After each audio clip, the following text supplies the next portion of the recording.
guys, it's the mama from offerhimblog.com. So I'm getting a lot of questions from people who are brand new to couponing and don't know how to do this as to why I stockpile. And a lot of people have said, do I really have to do that? Or I don't really want to do that. Not really knowing what we mean by stockpile. Obviously, to me, there's a lot of stuff here, but it's less about having a lot of stuff and more about saving the maximum amount of money that you can for your family, because I don't want to pay a lot of our money when we are on a limited budget. I don't want to pay a lot of money for stuff. So the less I can pay for the things that we use, obviously all of these are things that we actually use. I don't have like 100 cans of shaving cream or anything stored in the basement. I don't even have a basement.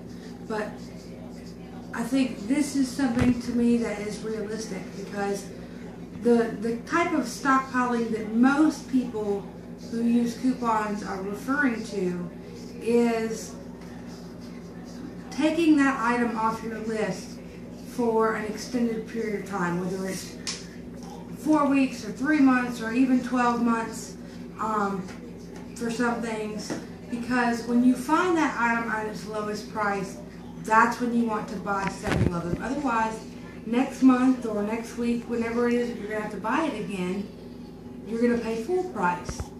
So when you find it at its lowest price, then you're going to buy as many as you can afford, as many as the sale allows, as many as you can store, as many as you'll use in a period of time. All those are things that you need to consider. And those things are different for every family.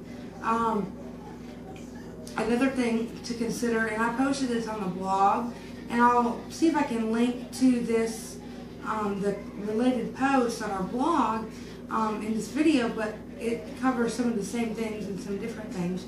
But one of the main things is it free? If the item is free, like these razors here, where last week they were not only free, but they were what we call a money maker. And basically, they were $2.69, and then I had a $3 off one coupon. So I bought what the store allowed because it made me money. And then even though that's not the kind of razor that I would typically buy for myself, that's not what I prefer to use. Number one, if I'm totally out, I will use that. And number two, it makes a great item that you can either give to family and friends when they need it, or you can donate it. So that's something to think about. And like I said, when you stockpile an item and you buy whatever you can afford and whatever the sale allows, you're taking it off your grocery list for that time, however long you bought it for, and it frees up that money in your budget for other things. So for example, I've got one in my cabinet, but I've got 6 boxes of these. That's a year or more supply for me. I'm not buying those again for me for the next year. And so if I find another good price, I may buy more, but it won't be for me. It would be because it was free or close to it, and I could use it as a donation. Specifically, personal care products make great donations to women's shelters, things like that, where they are looking for items like this, body wash, stuff like that. And I don't ever want to pay full price for something. So if I can buy it for 75% off this week, and I have enough to also buy for next week and the next week and the next week, I'm going to do that because I don't want to pay full price when I run out. So that is the main concept behind the stockpile method. Like I said, it's not hundreds of the same product stored in your attic or your basement. It's just realistically what you know your family will use for a set period of time, or what you could get for free and then donate.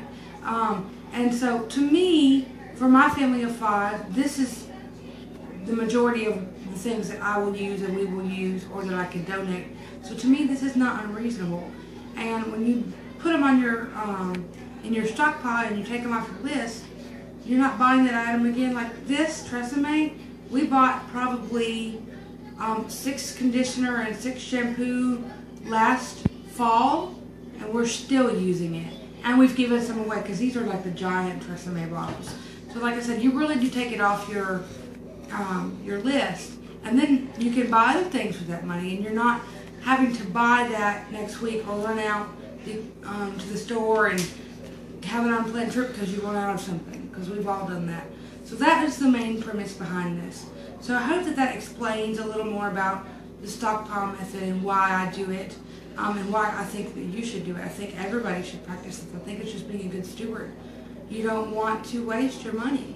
And when you see something for $1 and you know next week it's going to be $4, you should buy plenty of them so you don't have to pay the $4 price.